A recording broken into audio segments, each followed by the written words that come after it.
Good evening, America. It is September 16th, 2024. I was thinking about making a video, just in case anybody doesn't know who this is, because I'm not going to take time to edit it. My name on the bottom. My name is Neal David Sutz. I am currently, still for the moment, an independent candidate for Vice President of the United States, along with presidential candidate literally anybody else for the upcoming November 5th, 2024 elections. Neal David Sutz is a father of two sons, a best-selling author, a filmmaker, a public speaker, a research journalist, and a seeker of unadulterated truth in the world of politics, human rights, and most importantly, the rights of parents and children. My sons Corey and Skylar are the most important human beings in the world to me. Despite how alienated they are, wherever they are, whomever they might be with.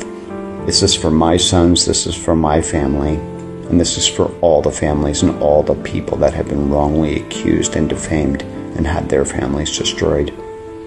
However, as a holder of Level 1 IVP fingerprint clearance with the Arizona Department of Public Safety, which Neal still is to this very day, with an official mandate to report any and all crimes against children, women, men and vulnerable persons, Neal and his now deceased wife, Courtney, turned in a child sexual exploitation video they found on Courtney's mother's cell phone, were immediately retaliated against by the perpetrators they turned in, and so, to protect their own two sons, Corey and Skylar, then 7 and 3, took refuge in Geneva, Switzerland to start a new life. Within a few weeks of their arrival, Neal was then falsely accused, by the same perpetrators in Arizona, via letters they wrote to Interpol, the U.S. Embassy in Switzerland, and the government of Geneva, using the method of projection of the crime committed by the criminal onto the person who did the right thing and turned in the real criminals into the appropriate authorities.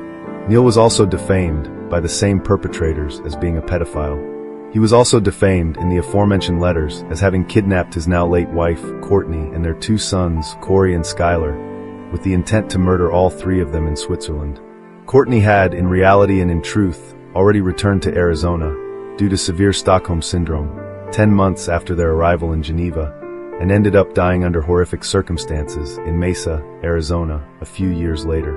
Neal, however, had never left Switzerland and continued to fight the Swiss legal system to have their sons returned to him. After the initial letters of defamation arrived in Switzerland, just 2 days after Corey and Skylar had been seized, Neal later learned that the plan of having the kidnapping of his and Courtney's two sons occur had already been put into play, from Arizona, quite some time prior to then, by those same powerful perpetrators. However, Sutz saw 5 psychiatrists for over 800 hours in Geneva for 8 years, all of whom concluded he was fine, not a danger, and had no problems recommending his children be returned to him. This entire situation with the elections, the election fraud has been planned and conceptualized for a long, long time in a vague, perhaps abstract way in the beginning, and then very, very specifically with some players. Everybody ties back to Switzerland from the beginning of this. Despite never breaking a single law, during his 6.5 years in Switzerland, Sutz was detained 82 times by the Swiss police. He was also harassed by the government and threatened. Sutz eventually had to leave Switzerland in August 2023 because he was being harassed and his case was not progressing.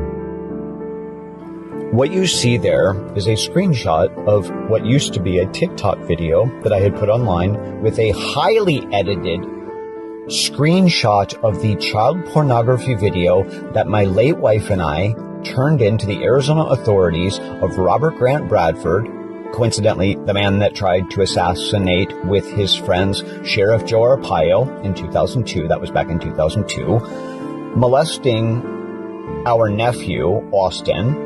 The people that are in the video, the man in the video himself, Robert Grant Bradford, and Damien, the son, are still free. The woman that filmed the video, Courtney's mother, still free for having done what they've done. His sons were subjected to psychological, physical, sexual, emotional, and spiritual abuse, which has been fully documented. His sons have been completely alienated and brainwashed to the point where they believe their father abandoned them. The Swiss government, and by extension America, are currently keeping his kids, making sure they continue to be abused as punishment for speaking the truth. Despite the irrefutable proof that my sons were never neglected. They were never abused in any way. Our sons were seized. It had already been going on in the United States. The letters of defamation written by my ex-brother-in-law, Damian Creamer, and my ex-parents-in-law, Robert Grant Bradford and Helen Creamer Bradford. I will not stand by and let this happen anymore. This has to stop immediately.